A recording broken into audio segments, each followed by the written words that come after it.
Good morning. हम लोग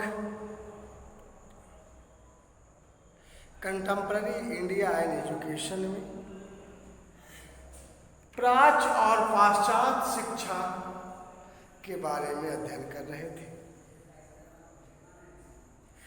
British कालीन युगों में शिक्षा में क्या क्या बदलाव, कैसे बदलाव आया, उसी के बारे में हम लोग देख रहे थे। प्रथम चरण ब्रिटिश कालीन युग का प्रथम चरण, जिसमें शिक्षा पर विशेष ध्यान दिया गया था, उसका अध्ययन हम लोगों ने कर लिया। मैकाले साहब तक हम लोगों ने देखा। अब 1854 में एक ऐसा मोड़ आता है जिसमें हम लोग आधुनिक शिक्षा का द्वितीय चरण या द्वितीय युग का प्रारंभ माना जाता है। आखिर वह द्वितीय युग का प्रारंभ होने के पहले हम लोग प्रथम युग के बारे में थोड़ी सी जानकारी तो रहनी ही चाहिए। हमने सीखा था, हमने देखा था। एक व्यक्ति है जिसका नाम था चार्ल्स वुड।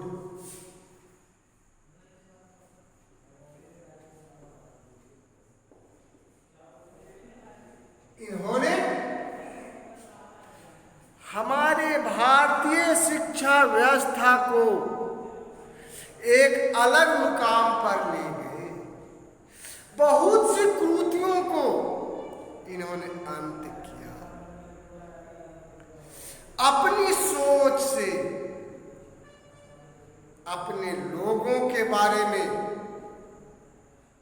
अपने फायदे के लिए, अपने प्रोडक्शंस के लिए, अपने कंपनी के लिए, अपने देश के लिए, या कह सकते हैं अपने धर्म प्रचार के लिए बहुत ही अच्छे कार्य किए थे। वुड साहब के पहले 1854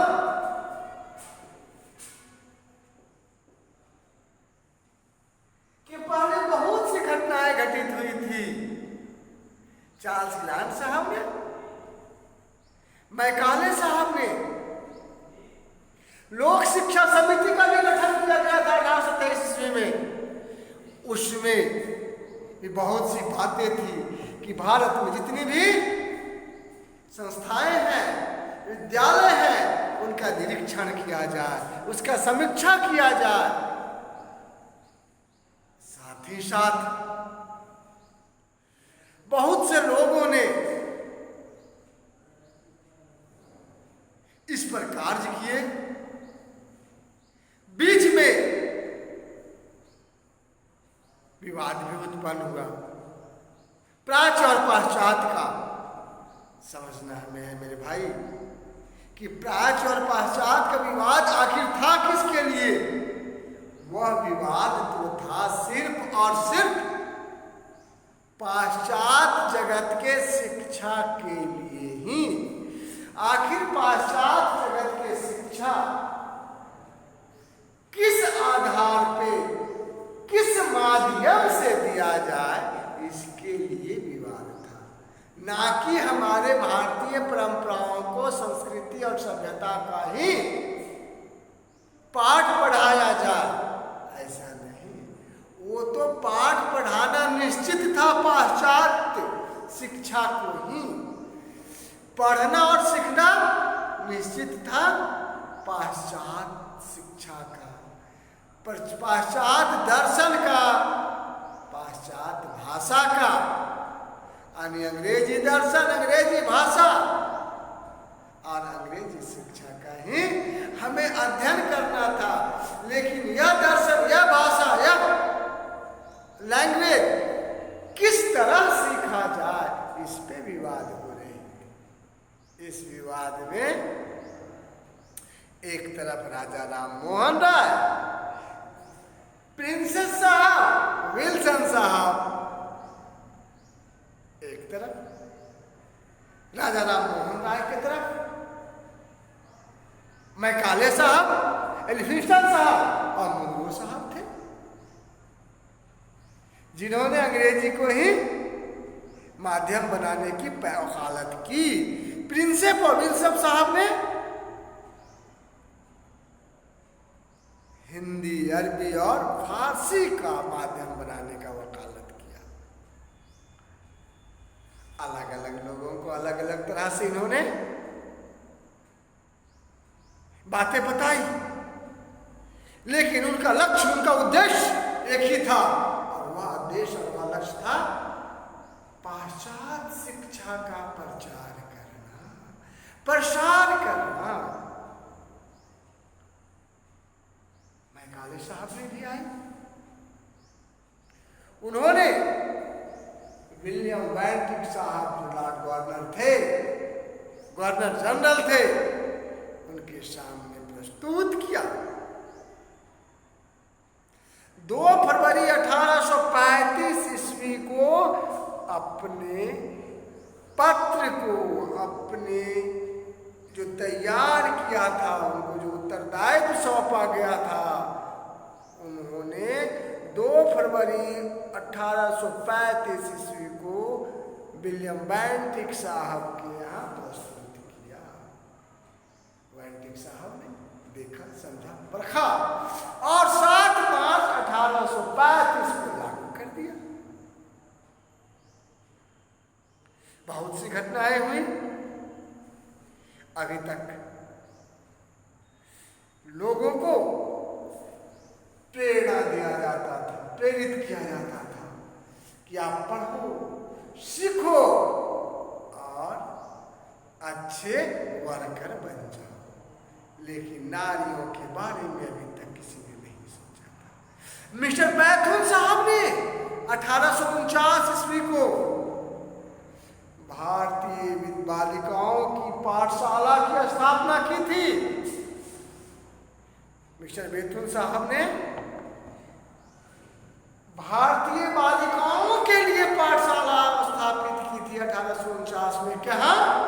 कलकत्ता में। इस तरह से अब थोड़ी बहुत स्त्रियों पर भी, उनकी शिक्षा के बारे में भी सुधार की कोशिश होने लगी। बहुत घटनाक्रम घटा। अब आमूल-चूल परिवर्तन के लिए मिस्टर चार्ल्स वुड साहब का पदार्पण हुआ। इस भारतीय समाज के उद्धार के लिए, देखिए, कहीं बुराइयां भी हैं, कहीं अच्छाइयां भी हैं। हमारे भारतीय समाज में बहुत सी कुरीतियां थी। स्त्रियों की शिक्षा अवैध एक तरह से माना जाता था, उनको ना के बराबर दिया जाता था। शूद्रों को वेदों की पाठ सुनने के लिए ना दिया जाता था।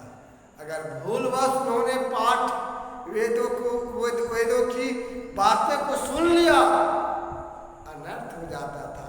उसके कानों में अलग तरह से पदार्थों को पिघला कर डाल दिया जाता था कि आगे वो कुछ भी ना सुन पाए। इस तरह का भी अत्याचार हमारे भारतीय परिप्रेक्ष्य में होता था। अंग्रेज न्यूट्रल था, उन्हें सिर्फ और सिर्फ अपने उत्पादन की बढ़ोतरी के लिए प्रयास किया जा रहा था या करता था। उन्हें यह नहीं सोचना था कि इस समाज में ऊंच और नीच की क्या बातें हो रही है। कुछ लोग ही बहुसंख्यक लोगों पर किस तरह का अत्याचार कर रहा है, इससे वह अबूझ थे, अबोध थे। उन्हें मालूम नहीं था, इसीलिए उन्होंने ना चाहकर भी अनजाने में हमारे लिए बहुत से सुधार के कार्यक्रम चला दिए, जिससे हमारे लोग ही उनके विरुद्ध खड़े हो गए, अंग्रेजों के विरुद्ध, और हम लोगों को एक अलग तरह की धारा में मोड़कर ले जाने लगे। गुलाम तो थे ही, लेकिन उन्होंने हमें हक और हमारी जो कर्तव्य था और अधिकार के बारे में थोड़ी सी अलग जगह दी। कितनी अंतिम छोर तक लोग जा सकते थे, वह कृत्य लोग किया करते थे। शूद्रों की स्त्रियों को अच्छे वस्त्र पहनने का हक नहीं था, क्या क्या नहीं बीतता था, ये सारी बातें इतिहास की बात हो। लेकिन एक अंग्रेज आने के बाद हमारी स्थिति में सुधार हुई, लेकिन कुछ गड़बड़ियां थी। हमारे लोगों को मजदूर ही बनाना चाहते थे, उन्हें उच्च शिक्षा प्राप्त करने देने के लिए प्रेरित ना करते थे। वह कहते थे कि इन्हें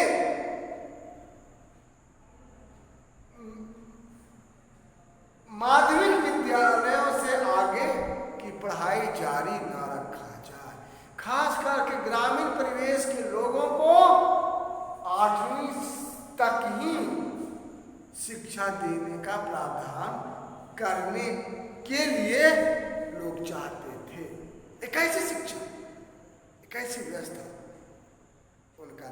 उनके मन में भी डर था कि कहीं ना यह लोग अगर ज्यादा पढ़ लिए तो फिर जो यह हम कार्य करवाना चाहेंगे वह हो सकता है नहीं कर पाए, इसलिए इन्हें शिक्षा की लौ इसमें ना जल पाए पहले ही रोक दिया जाए। इसी तरह से बैतूल साहब ने बहुत बड़ा योगदान दिया था। इंजीनियरिंग कॉलेज भी खोला गया, अभी का IIT रुड़की,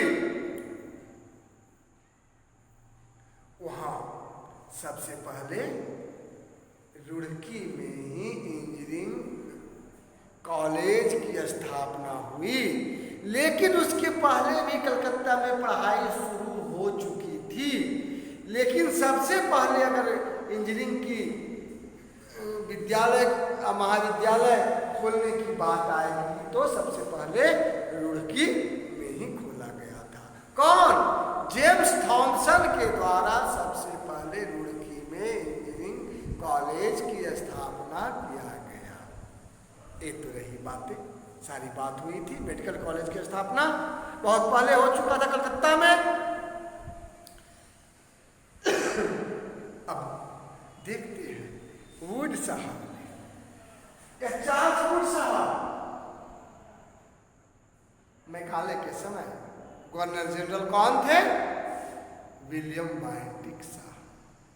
चार्ल्स वुड के समय कौन थे? मिस्टर डलहौजी।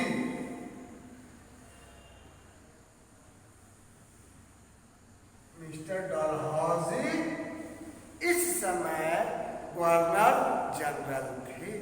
1854 में डलहौजी के समय में ही बंबई में, आज जो मुंबई कहते हैं, वहां एक बंबई ग्रांट मेडिकल कॉलेज की स्थापना हुई थी। किसकी?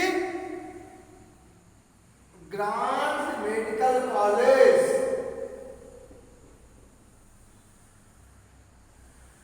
Medical college.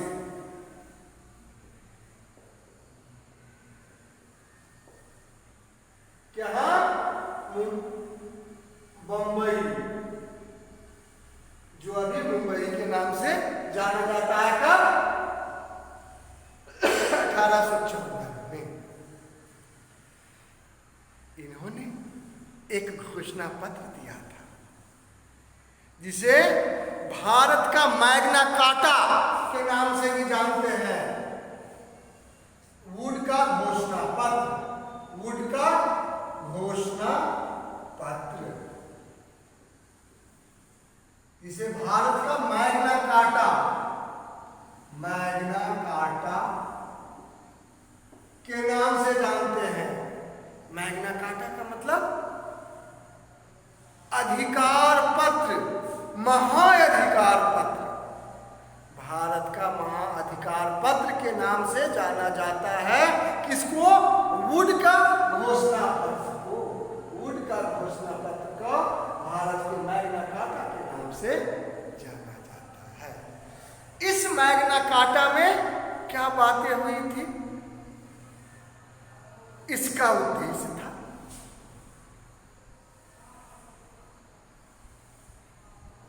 भारतीय शिक्षा के मैग्ना कार्टा का उद्देश्य क्या था? उद्देश्य इसका एक ही था, भारत में शिक्षा की भावी योजना को तैयार करना। देखिए, उद्देश्य कुछ ना कुछ तो होना ही चाहिए। भारत में शिक्षा की भावी योजना को तैयार करना। किसका तैयार करना? शिक्षा की भावी योजना को तैयार करना, जिसका नियामक पद्धति हो। नियामक पद्धतियों के द्वारा शिक्षा का भावी योजना तैयार करना। किसने किया? वुड साहब। वुड कौन थे? यह जो वुड का घोषणा पत्र तैयार हुआ, यह जो कमेटी का गठन हुआ, उसका अध्यक्षता कौन कर रहे थे? वुड। यह सारी बात वुड की अध्यक्षता में कार्य का संचालन हो रहा था। बोर्ड ऑफ कंट्रोल के प्रधान, बोर्ड ऑफ कंट्रोल के प्रधान थे कौन? Charles Wood. जो बोर्ड का गठन किया गया था शिक्षा के सुधार के लिए, जिसमें बातें हुई थी, उसमें जो 6 सदस्यीय टीम थे, उस टीम की अध्यक्षता कर रहे थे वुड साहब। और वुड साहब जो थे बोर्ड ऑफ कंट्रोल के प्रधान थे, जो डलहौजी साहब के दिशा निर्देश में इसका निर्माण हुआ था, वो सारा देख रेख कर रहा था। ये बहुत बड़े व्यक्ति थे, इनके ऊपर बहुत बड़ी जिम्मेदारियां थी। और बोर्ड ऑफ कंट्रोल के प्रधान चार्ल्स वुड थे। इसमें कितने अनुच्छेद थे? या जो घोषणा पत्र था, वुड का घोषणा पत्र, इसे मैग्ना कार्टा के नाम से भी जानता है। भारतीय शिक्षा का मैग्ना कार्टा। किसका मैग्ना कार्टा? भारतीय शिक्षा का, शिक्षा का, भारतीय शिक्षा का मैग्ना कार्टा। इसमें करीब 100 अनुच्छेद थे। कितने आर्टिकल? 100। इतनी लंबी चौड़ी बातें थी। 100 अनुच्छेद का यह घोषणा पत्र दिया गया था भारत सरकार को, जिस समय वहां के गवर्नर जनरल थे मिस्टर डलहौजी साहब, इनको दिया था। और इन्होंने हूबहू इसमें कोई बदलाव नहीं, कोई चेंजेज नहीं, और हूबहू इस घोषणा पत्र को लागू कर दिया गया था। उसमें क्या क्या बातें हुई थी हम आगे देखते हैं।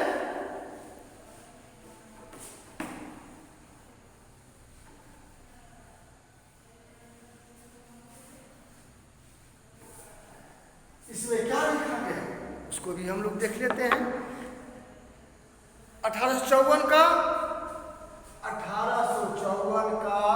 वुड का घोषणा पत्र,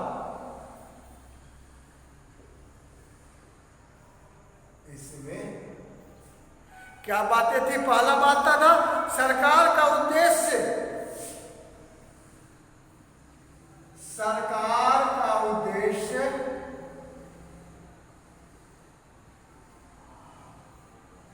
कौन सी शिक्षा?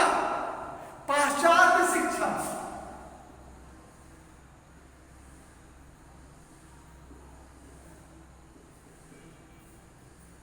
का प्रसार करना। इनका एक सूत्रीय उद्देश्य था कि पाश्चात्य शिक्षा का एन प्रकार प्रचार और प्रसार करें। तो कैसे प्रचार प्रसार होगा? शिक्षित करना पड़ेगा। किन्हें? बालकों, लोगों को। बिना शिक्षा दिए हुए यह संभव नहीं है। इसलिए इन्होंने अलग रूपरेखा का निर्माण किया, स्ट्रक्चर बनाए। शिक्षा व्यवस्था कैसा हो, तो इन्होंने दूसरा पॉइंट में 3 तरह का शिक्षा देने का प्रावधान किया। पहला प्राथमिक, जो अभी हम लोग लेते हैं। दूसरा माध्यमिक, और तीसरा विश्वविद्यालय।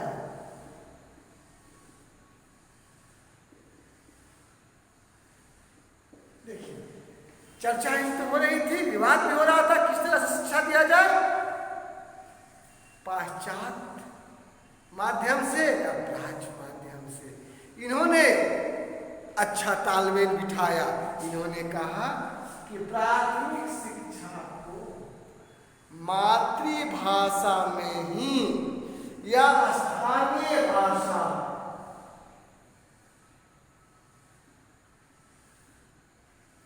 स्थानीय भाषा में शिक्षा दिया जाए। प्राथमिक शिक्षा को स्थानीय भाषा में शिक्षा दिया जाए, और माध्यमिक को स्थानीय भाषा के साथ साथ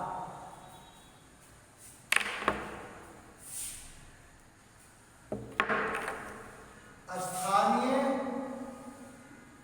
भाषा के साथ साथ अंग्रेजी भाषा में भी शिक्षा दिया जाए। देखिए, माध्यमिक में स्थानीय के साथ साथ अंग्रेजी का, जिसे वर्नाकुलर भी हम लोग बोलते हैं, बाइलैंग्वेज, वर्नाकुलर स्थानीय भाषा भी और अंग्रेजी भी भाषा, जो बच्चा जितना समझ सके।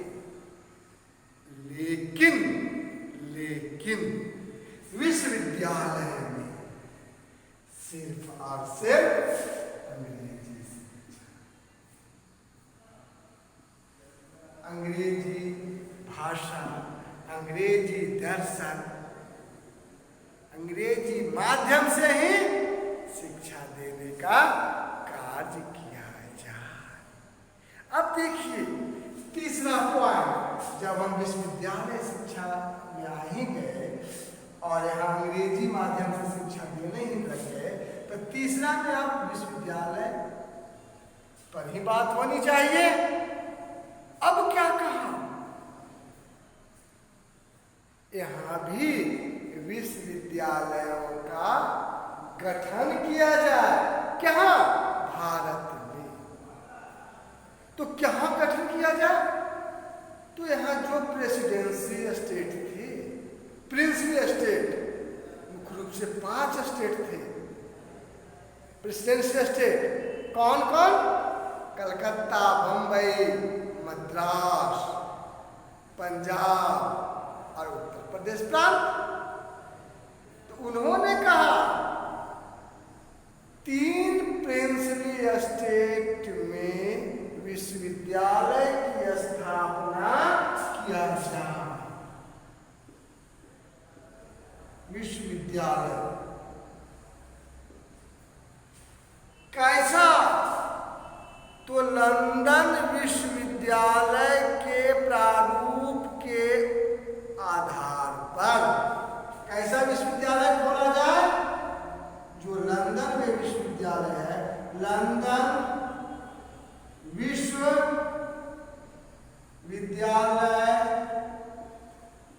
के प्रारूप के आधार पर भारत में विश्वविद्यालय का निर्माण किया जाए।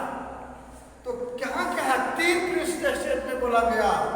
तो कलकत्ता,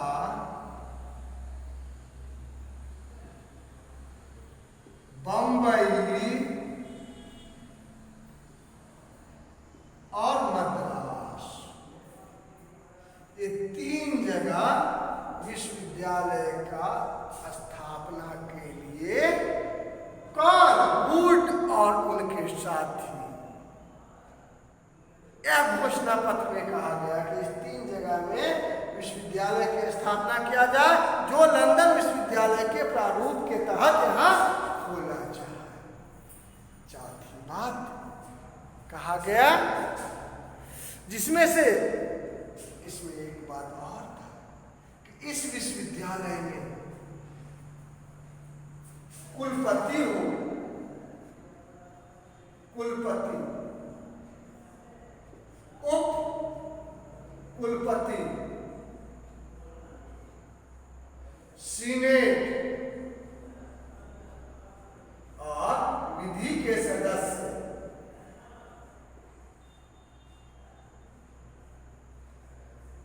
होना चाहिए। और इसी आधार पे यह विश्वविद्यालय का निर्माण किया जाए, जिसमें अच्छे से इसका संचालन भी हो पाए। अब कहा गया पॉइंट नंबर 4, एक कलकत्ता, मुंबई और मद्रास में विश्वविद्यालय की स्थापना हो गई। उसके बाद कहा गया कि एक निदेशक, एक डायरेक्टर भी बनाया जाए। एक डायरेक्टर, एक निदेशक बनाया जाए।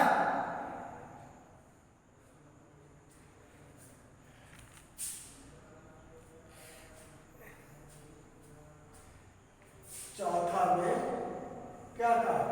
एक निदेशक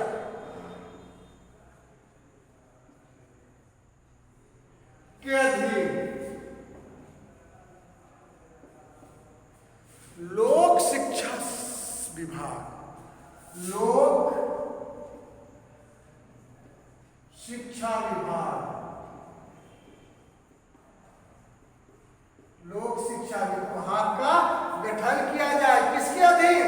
एक निदेशक के अधीन, जो हमारे प्रिंसली स्टेट में विश्वविद्यालय है, विद्यालय है, उसका संचालन, उसका देखरेख उनके अधीन हुआ जाए। और ये 5 प्रिंसली स्टेट में इसका निर्माण हो। तो 5 प्रिंसली स्टेट कौन थे? हमने 3 का नाम बताया, मद्रास, बंबई, कलकत्ता, और पंजाब और उत्तर पश्चिम प्रांत। देखिए, उत्तर पश्चिम प्रांत, जिसे उत्तर प्रदेश के नाम से जानते हैं, पंजाब। और 3 कौन कौन था? कलकत्ता, बंबई और मद्रास। ये 5 में एक निदेशक नियुक्त किया जाए, लोक शिक्षा विभाग बनाया जाए, जो सारा देख रेख करे कि कहीं कोई गड़बड़िया ना हो। किसके अधीन? एक निदेशक, एक डायरेक्टर के अधीन। अधीन। अब देखिए ये सारी चीजें चल रही थी। अब उन्होंने कहा निजी क्षेत्रों को प्रोत्साहन दिया जाए, निजी प्रयासों को भी प्रोत्साहन दिया जाए। निजी प्रयासों को भी प्रोत्साहन दिया जाए। प्रोत्साहन कैसे देंगे? जब उन्हें हम अनुदान देंगे, उन्हें रुपये पैसे देंगे, तब न वो प्रोत्साहित होकर के और अधिक एनर्जी के साथ और अधिक ऊर्जा के साथ वह काम करेंगे। तो उन्हें अलग से अनुदान की भी व्यवस्था किया जाए। एक महत्वपूर्ण बात है, वुड साहब ने कहा स्त्री शिक्षा, स्त्री शिक्षा का समर्थन किया जाए। स्त्री शिक्षा का समर्थन। अभी तक हमारे यहाँ स्त्रियों की स्थिति बहुत ही दयनीय थी।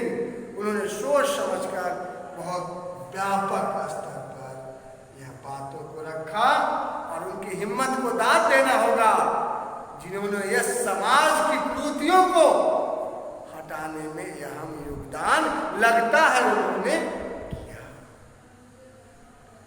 7वां में तकनीकी व्यवसायिक और शिक्षण संस्थान, तकनीकी व्यावसायिक और शिक्षण संस्थान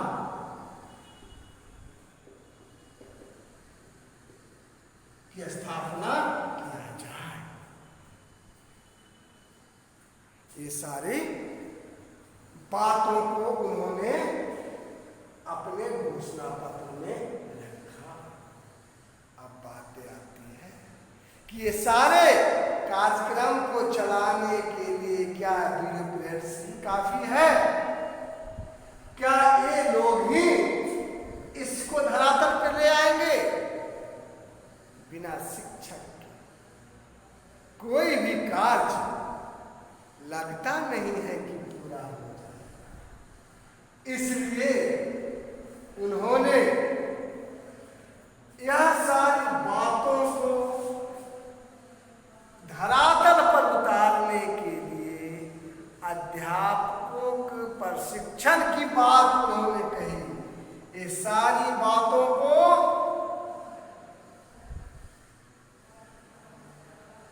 अध्यापक ही पूरा करेंगे। अध्यापकों की प्रशिक्षण